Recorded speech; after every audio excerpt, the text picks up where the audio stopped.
are live.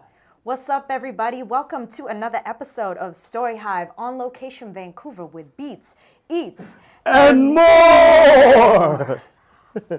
I am your host, Kazi. We are broadcasting live right now from Arrival Vintage on the unceded ancestral lands of the Squamish First Nations, whom we give utmost love, respect, and gratitude for being the original stewards and protectors of these lands, these waters. I am also going to give a big shout out to TELUS STORYHIVE for powering today's episode. And now, to introduce our special guest, we've got the one, the only, James Cabrera, a Vancouver-based creative producer, dancer, and cultural curator working at the intersection of movement, fashion, and storytelling. From New York to LA, Vegas to the Philippines, his journey is rooted in global street and club culture. He's also the co-founder of Arrival Vintage, modern vintage curated by today's culture. We're tapping in at the shop, getting some styling gems, and diving into his creative journey. Let's go. Thanks for having me. Thank you for being here, for having us at your shop, which is so cute. I'm loving it. Also, when we arrived today, they were just putting up new artwork by a local artist. Yep. Please share. Yeah, so we like to have Arrival not just as a vintage retail space. We like to have it as a third space for the community. So we do different community events, one being a bi-monthly art gallery. So every 2 months, we showcase a different local artist, give another artist to, give a platform just so their art can be seen, because sometimes it is so hard for artists to pay for gallery spaces or go to pop-ups or whatnot. But yeah, we like to have it as open to the community as we can. So amazing. Yeah. And this month's artist is Marianne, and her art is going to be here for the next 2 months. So she's one of our models today, so we'll get to meet her in a little bit here. Yes, and we'll definitely get some close-up shots of her artwork that's being put up here. Sash, you could come here yourself and check it out. Come check it out. So James, Yeah. I'm really excited that you're a guest. I met you, I guess it would have been 2 months ago now, in December. Yep. You had come to the house dance event that I helped organize. Yes. When Ejo Wilson, who is a pioneer of house Legend, came to Vancouver and he DJ'd, and we met at Loeb, and so many mutual friends, from Joshi Uncle, who's been on this show, to Mar Cortez, who's been on this show. And learning a little bit more about your background, how you've lived and danced and do fashion in different places in the world. I was like, oh my gosh, you would be excellent to have as a guest on this show. So I want to start with, your early creative beginnings, which is often where we start with this show. Yeah. I'd love to know, what kind of kid were you growing up? Were you already creative, already moving, already styling? Yeah. Well, I was born and raised in Calgary. I started dance at the age of 3. My mom put me in a competitive dance studio, so I was very blessed and fortunate to have that upbringing, because I know a lot of people and a lot of dancers don't get to have that opportunity. So yeah, I started dancing in tap, jazz, ballet, contemporary, hip hop, but I didn't really take it seriously until my teenage years. I was a bad kid. I was cutting class. I was disrespectful to my teachers. No. Did you get sent back to the Philippines? No, not sent. I was born in Calgary, so I didn't get sent back. My father, however, lived in Saudi Arabia, so I was always like, we're going to send you to Saudi Arabia. And I was like, and at this point and in this time of the world, Saudi Arabia would not be the place to be right now. Middle East. I'm so sorry. As a quick sidebar, like, for Filipinos, especially growing up in the 90s, like, that would be a threat from our parents. Yeah. Like, if you were acting up, if you were being bad, they would threaten to send you back to the Yeah. So luckily, I sort of got my act together-ish. I jumped around from school to schools a lot because I was a bad kid. So I met a lot of different people growing up through my junior high school years. So went to like 3 different junior highs, 3 different high schools. But yeah, it took me through the worst to get to where I needed to be. So in grade 10, grade 11, actually, I ended up getting kicked out of the high school I was in. But I ended up working full time at a suit store. It's called Tristan, and then I ended up working at another spot called Henry Singer, which was more of a menswear store. So I got to learn about fashion through working full time, doing online school, and dancing competitively. Wow. So at the age of 15, 16, I sort of had to get my life together because I was like living not at home, I was living with friends and subletting from family, friends, and all that. So I really had to become an adult in my teenage years. And then from there, I got my act together. I actually got accepted into a private school in Calgary that had a dance program.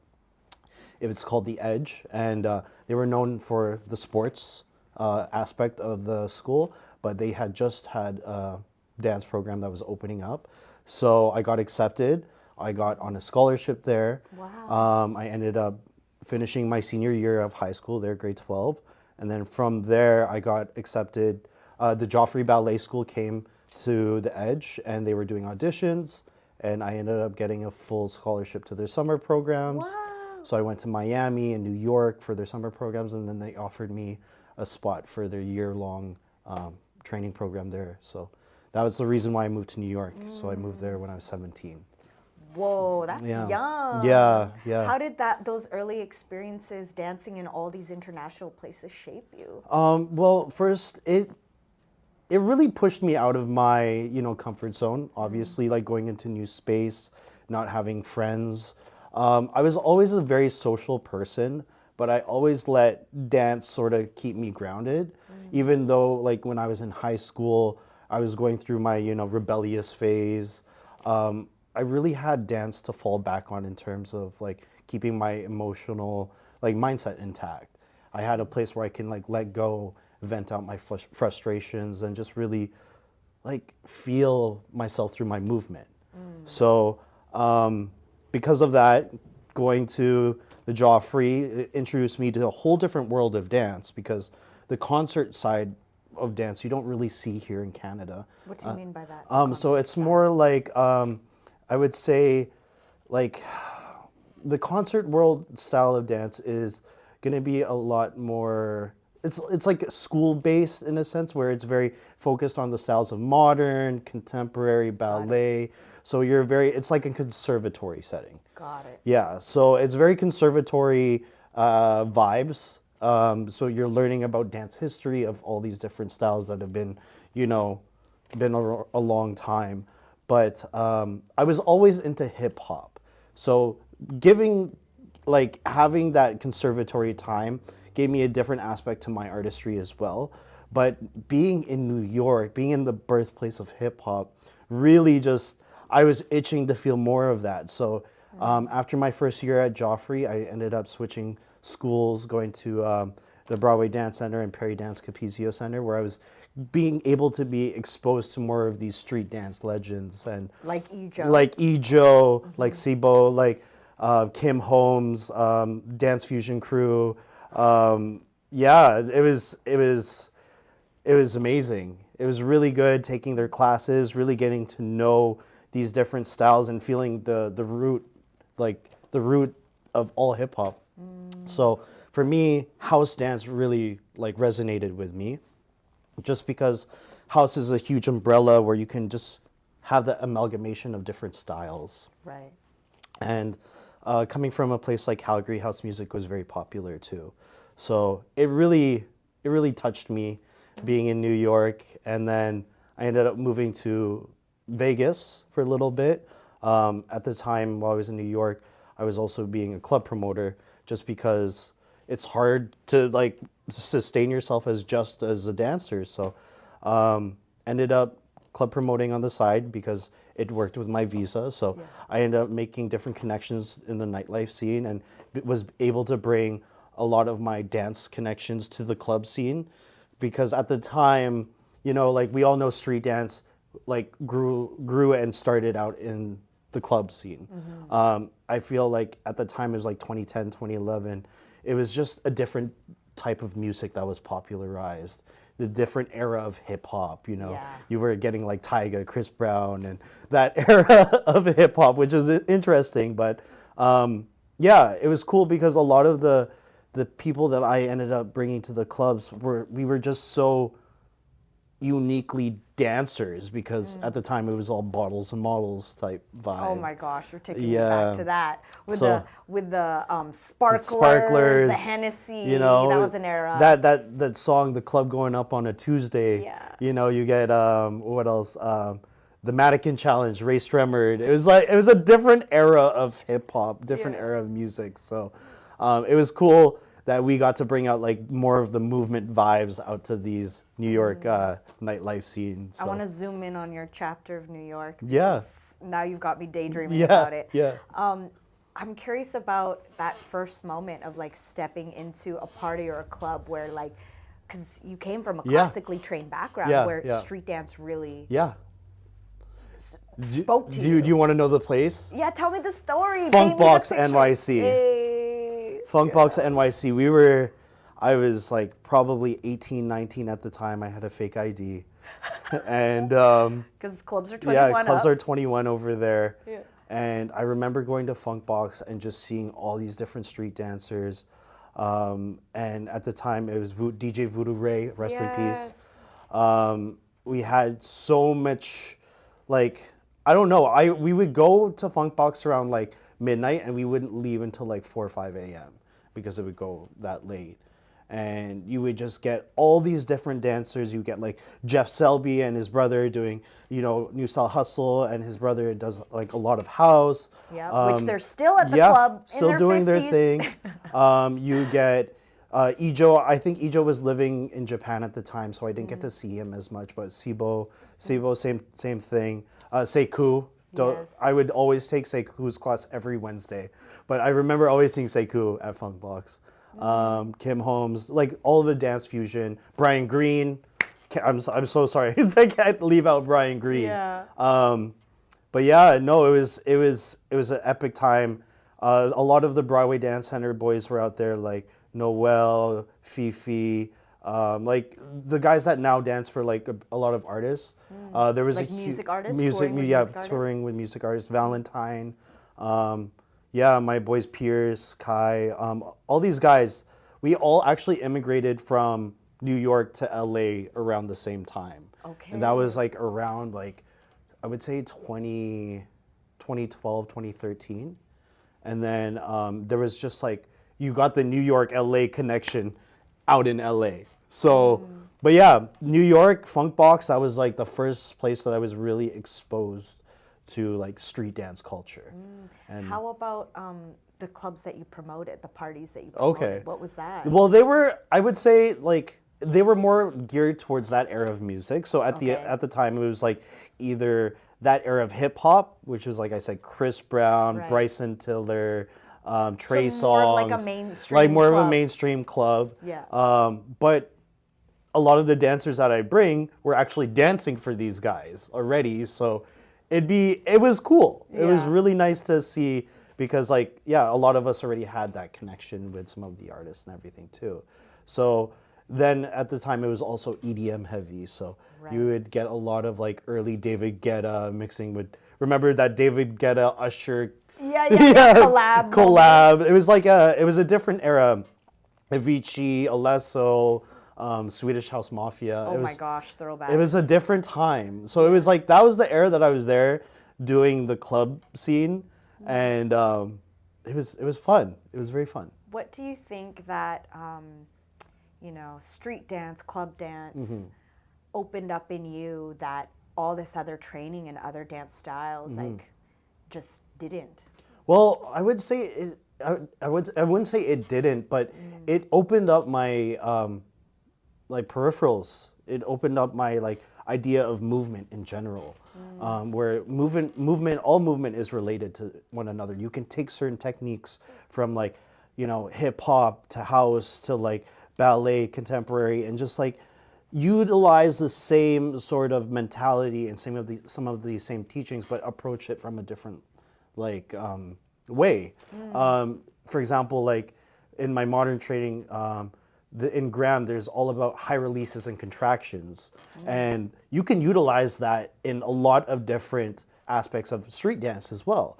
Like you could do a high release and then like contractions, like maybe in like crump or like whatever it may be, like popping. Like movement is very, a lot of dance styles have that seam that like brings everything together. So yeah, I would say there's like so many different ways that you can approach movement now, coming from like a vast, like if you're trained in all styles or something like that too. So. And then what was your LA chapter? Oh, LA. Okay, so shout out to Rhapsody James, because that is like she's like my dance mom for real. When I first moved to LA, I was kind of worried about like, you know, I was really into contemporary and I was really into street dance and hip hop and jazz funk, the whole thing. And I was kind of like, I didn't want to, like, I was kind of lost, to be honest. I didn't know whose classes I should be in or what ciphers or which sessions I should be going to.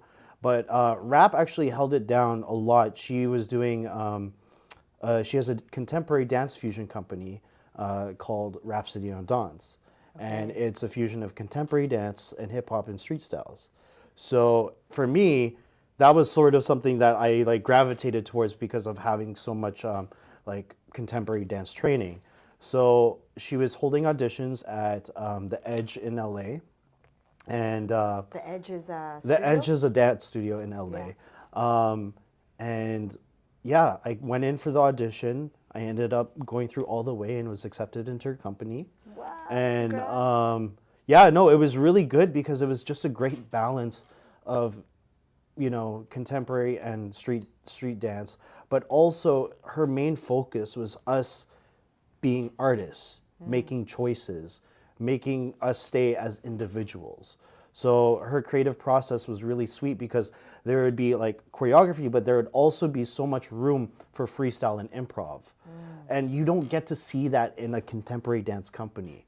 And we were doing partner improv, partner freestyling, and it was just like really, I don't know, it's just fulfilling to me as like as a dancer that I can just do. I can still continue doing my contemporary styles and same with my street styles. I was also training with Super Dave. Yeah. My guy. Really enjoyed like working with him. We would always take his freestyle classes on Wednesdays at Millennium, and one time he get like so many people coming through those classes. You got like Lil Buck coming in, freestyling with us, and Lil Buck brought Omarion. Oh my God! And Omarion actually ciphered with us, and I remember my boy Mikey, he kind of was acting like a troll, and he was like, I make him do it! And we were all like looking at Mikey, we're like, Mikey, why? Come on, man. Like, keep it cool, keep it cool. It's just like you couldn't hold it in. That's But too funny. it was funny and hilarious at the time. But Super Dave, we ended up working with Beat Slayer, the popping legend. We ended up dancing for Beat Slayer and Chalice, his wife, at World of Dance. Chalice was promoting her new album. So Super Dave choreographed a dance, and we were all a part of that Artifact crew, which is Anthony Artifact. He does a lot of the promotions for street dance culture as well. And I was like working and dancing with like King Charles as well. So I was learning a lot of Chicago footwork. Because of house, Chicago footwork really resonated with me too. This would have been what year era? I would say 2016. Okay. Yeah, so, and then at the same time, I was training with J Blaze and Tango Litas, they do a lot of dance hall. I got to perform with them at Carnival. Yeah, and then, yeah, it was like a huge, it was really sick because at the time too in LA, I was hanging out with Artifact a lot. There was so many jams that were happening. I hear it's not like that anymore, but I remember every weekend we'd be going to 2 to 3 jams, like different Great 1-8ers jams, Versa Style, all these different jams, and there would be like 3-4 of them every week. So I mean, like every weekend. Yeah. Yeah. So like all these jams all packed into one. I got exposed to MZK, the Mighty Zulu Kings, seeing, why can't I think of his name right now? He's a legend. Boogie Frantic, Slim Boogie, Green Tech, like all those guys. Oh, it was a crazy era because I would always see Boogie Frantic and Slim Boogie every weekend, and these guys are just killing everyone. Yeah.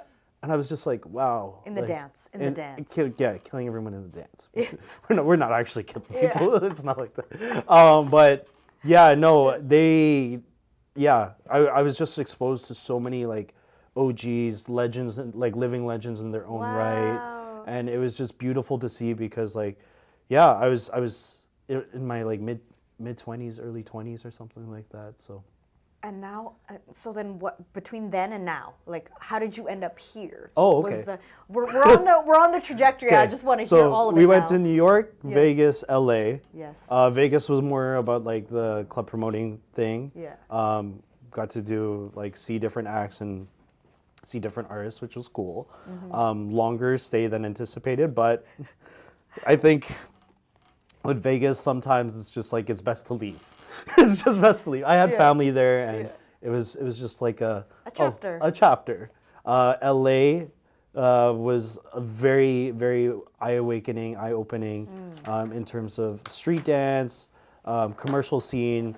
Because at the same time, I was doing auditions. I was like working on TV shows, music videos. So cool. Film, Your LA industrials. life. Yeah, exactly. Got to do a music video for Lady Gaga, John Mayer. Yeah, just a whole bunch of different things.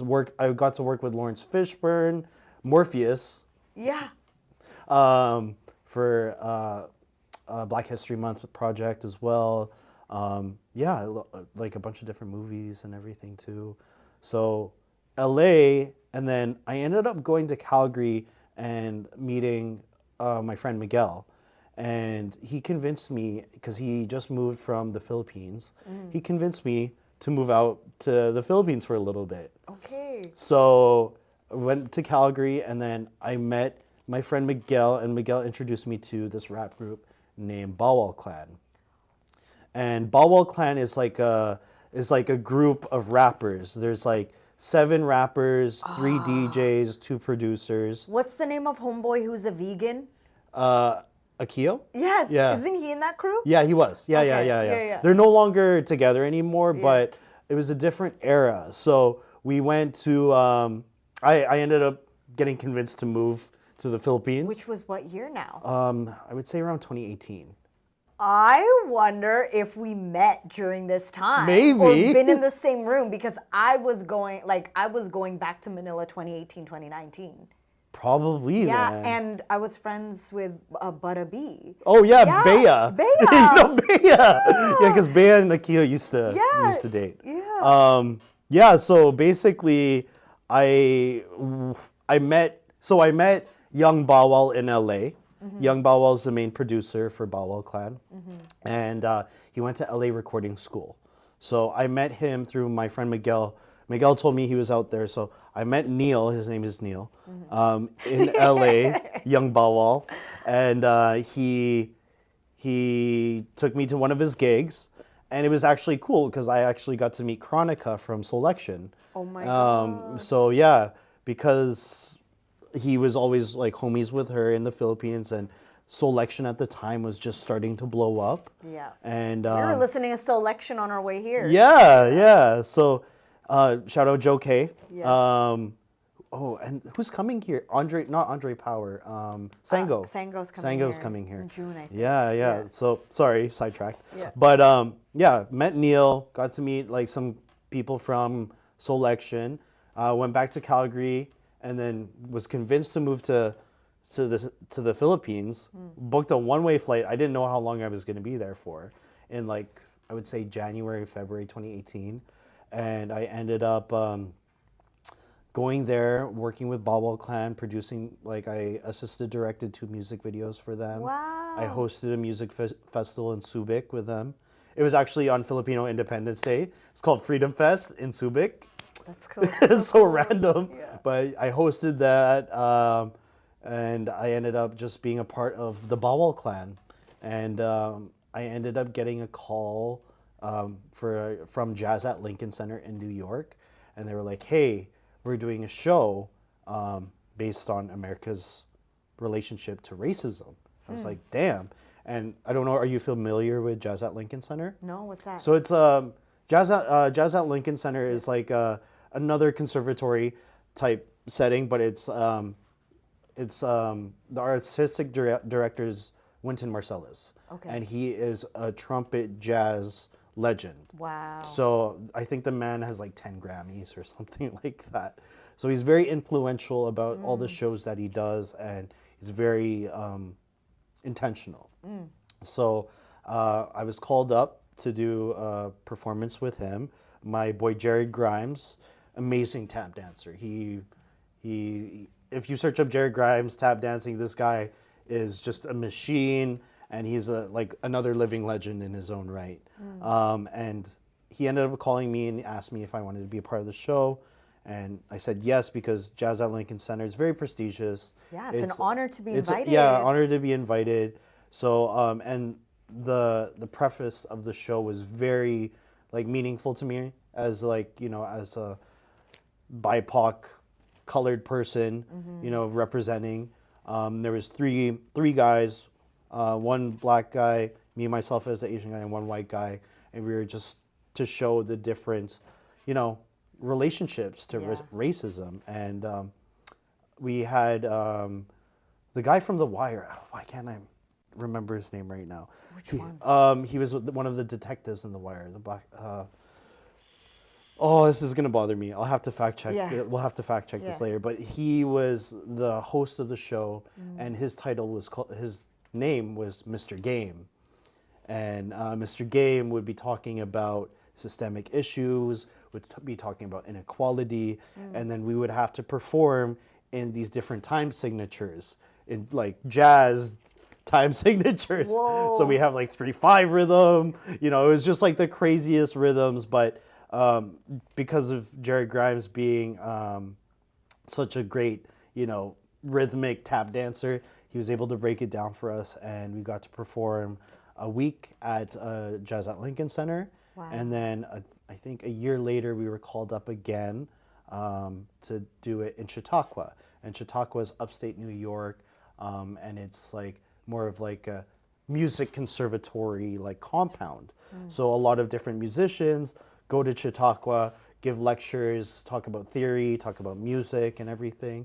And we got to perform there. And we actually performed the day after the Beach Boys. The one living Beach Boy. Oh my so gosh. the Beach Boy performed the night before us, and then we got to perform the night after. So, and then from there, it was around 2019, and August 2019, and I was like, ooh, it's not a good like political climate to be here in New York. A lot of the things that were happening with George Floyd and Black Lives Matter was like very relevant at the time. COVID was starting to come up. So I was like, okay, I shouldn't be here in New York. I want to go back to Canada, but low key, I don't want to go back to Calgary. Yeah. So I had a few friends out here, Yeah. my friend Natasha Holiday, she has a podcast of her own as well, and just was a homie from Calgary, and she was like, hey, I got a spare bedroom. If you want to come sublet that, by all means. So I was like, okay, here I go. And Had you been here before? I've been here when I was like a teenager. Got it. Like dancing, competing, and just performing. But yeah, other than that, like, no. I saw Stanley Park late at night the one time I was here. Yeah. And I was like, okay, this seems nice, but I can't really tell because It's dark. I was dark, and the whole time I was here, I was like in a theater somewhere, competing or something or performing. But came here and just like honestly, I fell in love. Fell in love with Vancouver, the city, So the culture. that would have been when in 2020 then? August 2019. Okay, so before everything kicked off. Yeah, before everything kicked off. And then I probably had about like 4 or 5 months of like normal life. And then the pandemic hit. I was working at a dispensary at the time, and it kind of kickstarted my way into reselling vintage. So I was selling vintage clothes online through Grail, Depop, and then from there we had an opportunity through the friends that I made here. Cole Smith actually taught me a lot about like vintage. He ran VSG, Vancouver Streetwear Group, and He's a OG here in the city in terms of like the streetwear and the reselling community. He put me on game, taught me how to fish, you know, and By fish, do you mean dig? taught me how to dig. Yeah, exactly. So we were digging at rag houses, Yeah. going through thousands of pounds of clothes like we were going maybe two times a week for like almost a year. Wow. And we would have to get around 50 to 100 pounds of clothes. So at one point my apartment was just stacked with mountains of clothes. It was crazy. So ended up opening up Gore Street Vintage with a whole collective of vintage resellers. That includes Baldy, shout out Baldy, the homie, Fish Market. They were going by RC Thrifts at the time, Cole and Chanel, which they now go by Scrap Studios, and they have a rework line. But yeah, we all were like part of a vintage collective at Gore Street Vintage. And it was pretty cool because we got viral through the TikToks that we made. We had lineups through the door. It was a very crazy time. And for Chinatown, it was like a very big buzz about it. So it was really cool opening that shop. We were there for about 2 years. And then we had some other friends open up Cherry Pick Vintage, which we were part of that in Langley. And then they opened one in Kitsilano, now in Victoria. And then I ended up opening up another shop down here in Lower Lonsdale with my friend Jaden, Big Ritz. And we opened Secret Attic Vintage.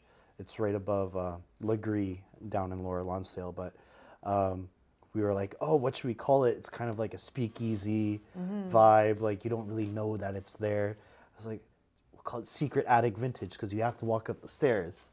So we did Secret Attic for a couple of years.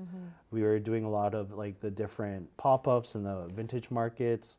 And that's how I met Riaz and Sean, my business partners now here at Arrival. And they approached me and Jaden. They're like, hey, we want to open up another vintage store in North Van. And I was like, okay, let's do it. So I was down to do it. Jaden had to pull back because he just had a kid, had a new baby, had a new house and the store. So we went our separate ways, but still very good homie of mine.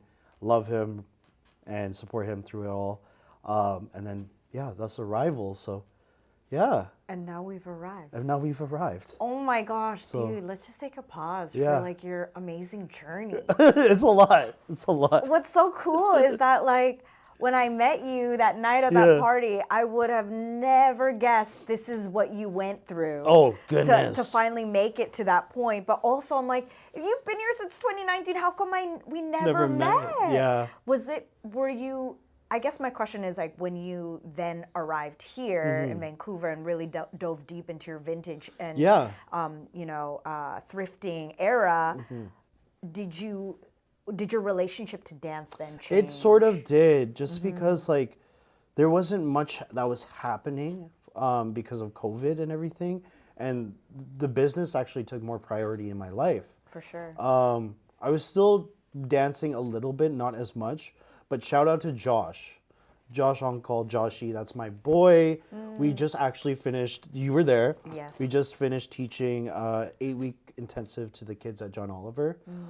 We got the Capwa grant, which allowed us to bring in a lot of guest teachers to pay the kids an honorarium and just to like do some great like youth work. Working with Mara, being her as our youth coordinator, and just having that opportunity to give back to those kids, and those kids specifically who actually had to go through the Lapu Lapu Day tragedy. It was really important for us to do this with them. And I know there's a lot of like, things that are happening in regards to Lapu Lapu Day. I was actually there as well. We were here at Arrival vending at Lapu Lapu Day. And unfortunately, we had to witness everything from start to finish. We were there at 7 a.m. and we were the last ones to leave at 11 because we couldn't cross the road where everything had happened. So it was very, I don't want to go too deep into it, but Yeah. it was a lot, you know, just seeing the people getting rolled in and out through those ambulances all for 3 hours. And I think it's really important that we come together as a Filipino community. I know that there are a lot of Filipino politics right now. And it's just really sad to see that type of politics from, like, it's a Philippine style of politics, but here in Vancouver. I know what you're saying. But you know, to all the Filipinos here in Vancouver, I think it's best that we come together instead of Yeah. like be segregated and separated. Sure. Focus on what connects us versus Yeah. what separates us and what makes us Exactly, different. exactly. And there's so many things about our culture that does connect us. You know, whether it's food, music, dance, singing, like Just art, laughing. laughing, the warmness that we care. Yeah. You know, and yeah, I think it's really important that we all connect, whether it's just Filipinos or everybody. Like we have communities here to support each other, and you know there are resources for everyone. So Yeah. I think for me, just to say that, like, there are resources, there are people there that are able to help. We had Mango Mental Health come in, speak to the kids in regards to stuff like this as well, doing a mental health check-in, and I think it's really important that we all get to check in with each other and like not to, like lean on each other when we do need support. So Yeah. yeah. It was a really dope event on Friday. I was going to ask you about that. Yeah, and you know, to see these, you're like, the kids, I'm like, the youth. To see them do an exhibition battle, Yeah. to practice the things that they all got to learn. Yeah. We had street dancers. They were all pretty much Filipino, some were not, right? Yeah, That came yeah. and taught. Whether it was like Sevi teaching breaking, Joshi teaching house. They all got to learn a different street and club dance Yeah, style. yeah. And then on Friday, it was an exhibition battle Yeah. for the community. And just the screaming of the youth, I was like laughing so hard because it was joyful. Yeah. And also at battles, as someone who MCs Yeah. these events and battles, like sometimes it's so hard to get the crowd Yeah. going. And these teenagers were just like literally high pitched, Yeah, screaming, yeah, excited. yeah. And yeah, it really warmed my heart Yeah. to, I think something that I noticed was hearing Tagalog being spoken amongst the teenagers. Yeah, yeah. Which showed me, you know, when we were growing up in the 90s as kids, like being Filipino and speaking the language was not really something that was cool and accepted, you know? And to hear that, to hear the teenagers speaking that, and that was something I also noticed when I went to Lapu-Lapu Yeah. during last year, literally around this time, April of last year, was like, it brought me so much joy to hear the language being spoken when we had grown up at a time where that just like wasn't the thing. Yeah. You know, Yeah. so big kudos to you and the squad for Yeah. putting that together. Yeah. To see that happen, I definitely want to see that program happen again. I think Yeah. that would be really cool. Yeah. I'm curious about, like, backtrack now. How did you meet Joshi? So I actually met Josh through a Facebook group. It was Okay. Vancouver House Dance Sessions, and I The Q7 sessions, no, or just like it an just open? it was like Facebook an group? open Facebook group Okay. about house dance, and Yeah. I think at the time it wasn't Q7 because I met Jeffrey. I don't know, Jeffrey Apuera. Yeah. And Jeff, he was like, "Yo, I actually have some people that you might align with." So shout out Jeff for putting me on to with AJ at first, AJ Grape, Yes. and then AJ. I love that you said grape. It's grape. Grape. You're Filipino. Sorry. My bad. My bad. Sorry, AJ. That's so funny. AJ and he introduced me. Jeff and AJ introduced me to Josh. Okay. And I showed up to house dance sessions, and Josh was.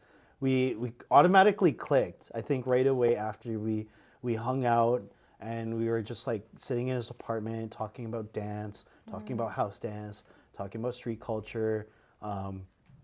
And yeah, he ended up asking me after, like, I got to see his performance, The Energy Never Dies. Yeah. This was, I think, 4 years ago now. Oh my goodness. Yeah, time is Time's flying. flown. Yeah. And I got to see it, and I was in awe. I loved the whole idea of The Energy Never Dies. And it talks about like life, happiness, sadness, and just like the cipher being a circle and things just always coming back and just sort of not repeating itself, but just things. The cycles. Yeah, the cycles of life. The circle of but then he asked me to perform it with him the following year. So we got to perform it at a festival in Trout Lake. I'm trying to think about which festival that was. Was it Vines? Yes, Vine Arts Fest. Yes. So we were there and we got to perform that. We had Miguel as our live musician. He was playing guitar, piano, and looping. Very cool. And then we had another artist doing drums. And yeah, so the end was the idea for the program. So because of Lapu Lapu and everything that happened, we thought it was very appropriate that the Energy Never Dies continues as a program for the youth. And then Josh got accepted for the grant. We got to push through with it. And then actually next year, we're performing it in Montreal. What? Yeah. So at, I think it's Springboard Dance Festival or some dance festival in Montreal 2027. So yeah. Yeah. Based on everything that you've gone through and experienced within your dance career, Yeah. and now being where you are, Yeah. what would you say and how do you feel about your current relationship to dance? Dance for me and will always be a safe and healing space. I think it's very important because people can get caught up in the monotony of the hustle, of the rat race, especially commercial dancers. And I'm not trying to call them out or anything like that, but like people can get caught up in terms of like everything else but dance. Yeah. And I think it's really important that you come back to dance where it was like your beginning. Well, why did you dance? We danced to have fun.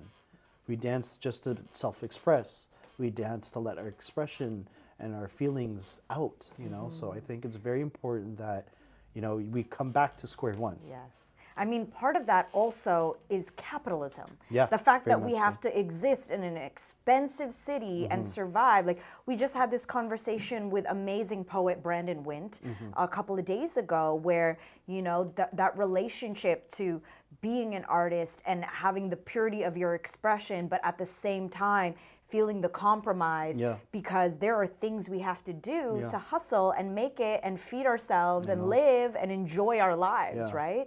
But, you know, dance is free. Yeah. It really is free. Dance So is free. to come back to that, like what you're saying, and come back to the purity of like why we do this. And I mean, I felt that last night. I went out to Amma House. Oh, okay. Shout outs to Amma House, to Afro Girl, Sid, and Costa Besta, and Bobby.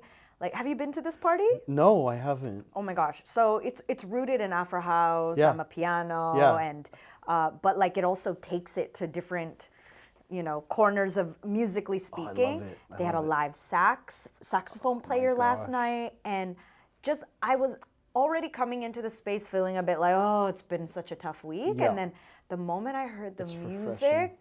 I just went straight to the dance Yeah. floor, and I was like, I needed this to heal me See, today. and that's the thing, like our relationship with music and how it like can just heal us and just like bring us back to life. And you know, like I think it's really important that we, you know, get that time to go out and experience music with other people and just to like have that relation with others like in person.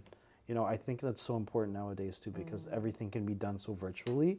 It's great that we can have a conversation and like talk about these things, you know, like in person and just experience like that event and, you know, go out, show up for your community, go check in on people, but actually like, you know, go out and support the events, the community events, and just like, you know, whatever it may be, go out and make that move. We need community, relational beings. Yeah. What do you think it did for you personally with the program with that y'all did? Yeah. For me, I can take away the feeling that I got from it. I felt very, you know, proud and I felt very blessed to share whatever I had in my life with these kids because I know like these kids specifically won't have that kind of opportunity often, you know, especially them coming from the Philippines or Nigeria or like, you know, India. Like I think it's really important that, you know, you keep on giving. It shows the importance of like the youth. Like, have you ever seen Naruto? Yeah. Yeah, so it's like we're passing on the will of fire. Sorry for my anime reference, but like we're passing the will of fire to the kids, because it's always the next generation who's gonna take that mantle. And like we've all had our time. Like, man, I'm sounding so unk right now. You are Tito James. Tito Cabrera. Yo, the kids were calling me Lolo. I was like, no. Lolo means grandpa. Yeah, no. I'm definitely. I'll take the unk mantle. I'll take the Tito mantle. I can handle that. But yeah, no, it's very important to share and share your knowledge and your experience with these kids. And yeah, we had Jojo also come in and talk to the kids, tell him about his journey, because he is a pioneer of the city as well. Yes, Jojo Zolina of Three Energy Studios. He was a guest on season 1. Oh, shout out Jojo. Yes. Sick. Yeah. But yeah, no, I think it's really important that, you know, they hear our experiences so they can learn from us, and, you know, not make the same mistakes, or, you know, understand the importance of what we're trying to show and give them. And you know, and it's symbiotic, because they also teach us. Yeah, the young people always teach us. Yeah, they do. It's very, very much true. So I learned a lot from the kids, especially like, you know, taking your time and like even taking a risk for yourself. And, you know, I think it was a big thing that I said to the kids, like, every day you got to take a risk, whatever it is, if it's entering the cipher or just showing up. Like, it's the consistency and taking the risk. And I think that's what's going to make people grow. And yeah. Do you remember anything that got passed on to you from an elder, from a mentor, that has stuck with you still to this day? One thing that popped in my head right away was Rhapsody James. And it was all about the choices that you make.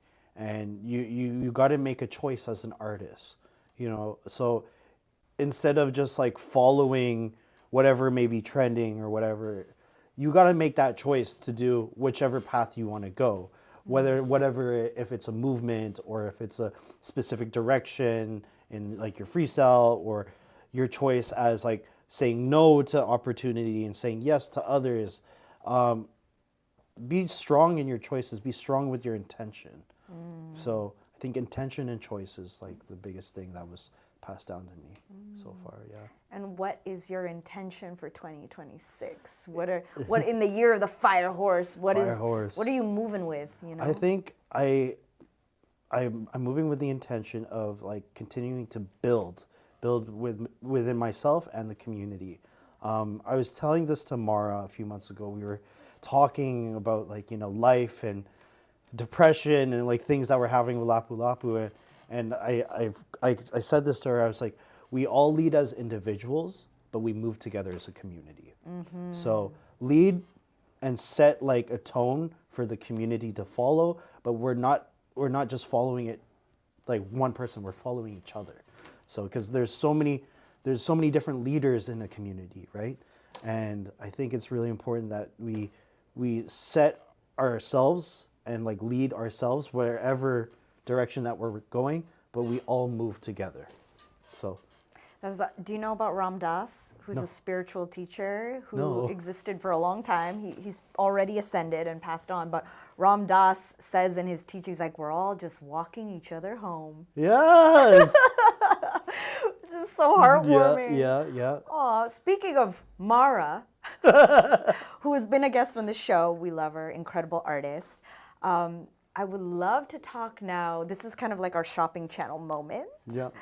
You know, where we're in this shop. There's so many fun clothes and things to look at. And as someone who is so styling yourself, as well as me, we did not coordinate this. He did not style me. I styled myself. The earth but tones. Look at the earth tones today. Yeah, I wanted to. The scarves. Yeah. The scarves. The scarves. The accessories. I wanted to be able to get, you know, inner workings of your mind of how you put things together, how you style. What are you liking right now? Especially in the world of vintage, you know. So, Shall we bring out our Yeah. model? Yeah, let's bring Our our model MOARRR. Model. We have our model MOARRR. Ooh. So here, I personally, what I'm liking right now with just vintage in general is a statement jacket. I usually build my outfit off of the jacket or the pants. So right now we got some vintage Guess jeans. I love the zipper and the detailing and all of that. Yes. The back is some zipper detailing as well, and Oh, the yeah. pockets are really cool. I love earth tones, colors, obviously. So we got a nice vintage polo jacket. It's a Harrington jacket from the 90s. And then we got John Lennon. You may say I'm a dreamer, but I'm not the only one. So Because we're all dreaming 'cause together. We're all dreaming together. So, yeah, in vintage specifically, everybody lives, breathes, and dies by the graphic tee. So, some little keynotes for knowing if a T-shirt is vintage or not. On the sleeve, it's either single stitch, so that means there's only one stitch on the sleeve, and then also it's either dated. And if it's manufactured in the U.S. So if it says made in USA, you can almost guarantee it's from the 90s or before. So I this never is, knew that. Yeah, yeah. So classic vintage look with MOARRR, graphic tee, polo Harrington jacket, and some vintage Guess jeans with the such a good zipper model. detailing. So shout out MOARRR, Yay. who's also been an artist here at Arrival Gallery. We got to do a Lapu Lapu Day fundraiser where we raised funds and we gave to a nonprofit versus Creative Lab. And Also been a guest on the show. yeah, shout out outs. Versus. We like to support each other in the community, and at the time we didn't know where the funds that we made, we didn't know they were going to go, so we chose Versus as the recipient to continue healing programming. And yeah, MOARRR has shown her art here in the space before, and it was an amazing time. And now we also have a new artist. Woohoo! Shall we bring her out? Yes. Yeah. Introducing. We have Marianne. Ooh, hello, Marianne. I'm loving the look. Marianne is now the artist in residence here at Arrival. She'll be having her own Arrival Gallery event on April 3rd or 4th. Oh, snap. Coming Yeah, soon. coming Wait, soon. 3rd or 4th? Yeah, we haven't yet? decided. It's Okay. either the 3rd or the 4th, but stay tuned. We'll have promo and everything out there. But Marianne came and set up her art today. And yeah, do you want to tell us a little bit about your art? Yeah, sure. wait. So, Oh, yeah, I could do this. Yeah. There we go. hello. Yeah. Yeah, so my artwork is mainly based in interconnectedness and spirituality through nature. I explore themes of pre-colonial beliefs in the Philippines, such as animism. And I'm just really inspired by psychology. Yeah. Nice. Really gorgeous stuff. Yeah. Thank you. Well, I'm not sure if people want to see it, but Well, if you come on the 3rd or the 4th, you will have a chance to see my artwork. yes. Can we talk about her outfit? Yeah, so Marianne actually came today. We had a Yeah. 35% off sale. Yeah. If If you missed it, you missed it. oh no, till tomorrow. Tomorrow's the Come last day. tomorrow. And she picked up a vintage suede leather jacket. I love it. What I was saying before too, it's like I like to start off with a statement jacket and then build around that. So the rest of her pieces are Marianne's, and you can see how she styled the jacket with everything else. So it speaks for itself. And as an artist, I see the patterns, the color blocking, and as an artist, you got to make a choice, and she made her choice. Give it up for Marianne. It's like this is the part where the graphic comes up and it's like, call the number. Or ... Except everything's one of a kind because this is vintage. Yes. Yes. But yeah, thank you, Thank Marianne. you, Marianne. I want to ask you more actually about, so do you always choose starting point the jacket? Or It's when you're like building either an outfit? jacket or pants. Or like I start with one piece and I go based off of that. So for me, yeah, if I have a sick pair of pants, I'll be like, okay, what can I use to complement that? Or if it's a jacket, what can I use to complement that? How about weather? Weather. This is how I build my outfits, especially in Yeah. Vancouver. I'm like, what's the weather today? And then I choose one piece. Yeah. If it's like I want to wear this pair of sneakers, or because again, yet the weather. It's Yeah. like this jacket, Yes. et cetera, et cetera. The biggest thing for me is layers. Being able to peel on or put on stuff depending on the weather. So, yeah, I think you make sure if it is raining, you have like some sort of a shell, or if not, you bring an umbrella. Umbrella is major key. Yeah, get an umbrella that's windproof. I Yes. just got one, and it's Oh. changed the game. Yeah, for me where in they don't Van like City. flip out inside out. Exactly. Oh my gosh. Exactly. Yeah. That's how I just break so many umbrellas. Yeah. Is there any trends or things that you're seeing right now that you think should just go away? That you're like, stop with that. Well, I don't know. I kind of like it. I know Yeah. the kids right now are obsessed with Y2K. Yeah. We've- Which is funny because we were in high school. We were in high school and we were living through it. Yeah. I think the absurd, like crazy big baggy pants, like it depends. It just really depends on. Like there's too baggy. Yeah, There's such a thing as too baggy. Yeah, like if they're size like 48 and you're wearing a size like, and you yourself are a size 34, 36, why are you wearing a pant 10 sizes bigger? I have like this kid that I'm sort of mentoring in Yeah. vintage. His name is Josh. Shout out Josh, not Joshy. Yeah. But he is in love with Exco, Fat Farm. Oh my gosh. He's Fubu? in Fubu, like G Unit, Rockaware, like, and the specific pant that he always like goes for. It's not Jinko. Why am I blanking Is on it this? Sean John? Because better not be Sean John. Oh no, he likes Sean John, but I always like give him hell for that. I'm like, Yeah. no Diddy. No Yeah, Diddy, no we don't support Diddy. Diddy got canceled. South Pole. He's in love with South Pole, and he's always getting those South Pole pants. And I'm like, you realize South Pole was just like the lower version of like G Unit and like all these other brands, right? It's like, yo, and he pays hundreds of dollars for these jeans. And like, don't get me wrong, when I was that age, I was spending like $200 on True Religions, Rockin' Republic, and these. Yeah, you were making choices. I was making choices. So I get it why he's doing it, but I'm like, bro, like, they were brand new at the time. These are used. But fair enough, man, to each his own. But I think the extremely, like, crazy big baggy pant trend, like, I'm always down for a baggy pant. I love a baggy pant. Don't worry, I got you. But like, If you could fit 3 people in there, I don't know. yeah, that's a little excessive. Yeah, I think if you can fit more than two, 3 people, no, that's a no. That's a no. That's his hot take. This That's- is James's that's my hot hot take on baggy pants. Skinny jeans will never be back again. Yeah. I don't want to see the calf outlines. Your calf outlines. I on have the a skinny friend, jeans. my business partner in my video production company. I do video production too. His name's M, and he's always saying, "Yo, skinny jeans are coming back. It's gonna be a trend. I swear to you." I'm like, no. You're cutting you're cutting circulation off your legs, which is leading to the circulation off your head. So I would say, wear some more relaxed jeans. That is so funny. Shout out That is M. I love you. funny. Yeah, the skinny jeans era was just not cute. Arm warmers. I don't know about the arm warmer. The Avril Lavigne arm warmer You era. know what? Like the scene kid era is back, but it's now with like the Japanese. It's like the Japanese alt girl scene kid. I think that looks cooler though. Yeah. Well, you gotta style it correctly. Like some people don't get it, but there's.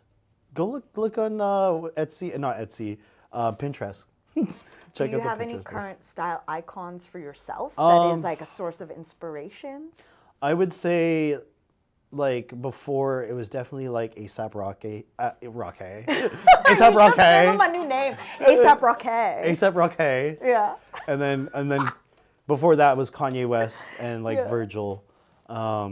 Virgil specifically for his like mindset and branding and how he like created stuff like that. Have you read the book? No, we don't have it. I read some of it, but he has a website called Free Game, and that's where a lot of his stuff that he passed down is on that website. So check it out, Free Game. Cool. Virgil, I'd say Kanye because he was such a trendsetter and still is, even though he's kind of loco moco. But Yeah. I still have a lot of love for. people who create crazy art are loco moco. Yeah. So Kanye, and then ASAP, because he's sort of taking it for the next generation. I think the kids now love like Lil Uzi Vert, especially, and then like I don't know about the Playboy Cardi vibes, but it's another trend as well. Kids, also one more hot take: if you are paying thousands and thousands of dollars for Chrome Hearts, don't do it. Invest in other things. Invest in other things. Yeah, invest in other things. Invest in the things that will make you more money, so you can buy more Chrome Hearts later. But there are a lot of smart kids. There's a lot of smart kids that like definitely invested into like crypto, and that are making more money than, I don't know, I'm gonna say me. I'll speak for myself. But invested in crypto and that are just like ahead of the curve. So good for you. But yeah, if you can't afford Chrome Hearts, don't sacrifice everything for it, right? So I'm curious to know about, is there a parallel for you, creatively speaking, with your love for fashion and styling and movement? What do you mean by parallel? A parallel of like how you're able to express yourself. Yeah, so me being a creative producer, having the opportunity with working with other artists. I get to work with, musicians, visual artists, but in terms of like having a parallel with both of them, it would be really great just to put on a show that's like centered through fashion and movement at the same time. Something that I was really inspired by was when I first moved to New York and I went to the Met Museum, and I got to see Alexander McQueen's Savage Beauty. So there was a lot of art and culture intersecting right there, and it would have been crazy if there was some sort of movement aspect. I haven't really seen a show that focuses on aesthetics and movement at the same time. The closest thing that I have is Jungle. Oh, really? Like the band. So if you ever see their music videos, their aesthetics, their outfits, all the dance, it's very dance heavy, but all the dancers are always dripped out individually. And I know Jungle did a collaboration with Gap, where Gap's catalog was all movement based. So like they had a model, but the model was like moving with the outfit that they were wearing. Maybe you just got to do that with Arrival. Yeah, exactly. So you literally have everything in-house to be able to execute. Yeah, that would be so cool. Definitely. So I think for our next Arrival campaign, I had Josh do some sort of like fashion. We did like a dance TikTok where he was doing like a little dance choreo, and he was doing some moves, and every time he moved, the outfit changed. Oh, cool. I can send that to you guys if you guys want, but yeah, I wanted to do more of that and include more of the dance movement aspect into fashion, because I think it's a great way for these different like platforms to intersect for sure. Definitely. Oh, James, I'm so happy I finally got to get to know you. Thanks for having Our me. 1 hour of our live stream is already passed. Damn, it was quick. I know. That was That's usually how it goes down so when you're quick. having fun. Yeah. Well, shout outs to you. Let the people know where they can find you upon the internets. You can find me at JDLC3 on Instagram, arrivalshop.ca on Instagram. We're open 7 days a week. Come find me here at the shop. Hit me up if you want to collab in terms of like if you want to have your art shown, if you need help styling, if you need anything of my expertise, I'm here for you. That sounds, No, it sounds awesome. That sounds awesome. And accurate and true. But yeah, thank you for having me. Shout out to you for producing an amazing show and having this platform of, putting artists on and creatives on. And there needs to be more, and I'm just so humbled and blessed for being here. Shout out Jamal, my boy, B-Side Radio behind the camera. That was the greatest surprise. Yes, great surprise, because we have our own weird connections through Calgary and Kevin and my cousin Rocky, and I think it's really cool that we all get to come together and support each other in different ways. So, thank you. Shout out to you. We got Jeff Brown in the back. Ayo. He's another photographer that we work with closely here at Arrival, and a lot of the projects that I work with as well. So let's keep on growing. Let's keep uplifting each other, and make that choice. I love this guy. Amazing. Yo, shout outs to everyone who's tuned in the live stream, everybody who's watching the replay after. We appreciate you. If you're an artist or creative, a dancer, a chef, musician, maybe something I haven't even heard of yet, and you would like to apply and see if you could be on this show, scan the QR code on the edited version of this video, fill out the form, and who knows, maybe you could be sitting right next to me. I am your host, Kazi. Big shout outs again to Mar and Marianne for being on the show. We appreciate you. This has been Story Hive on Location Vancouver with Beats, Eats, and more!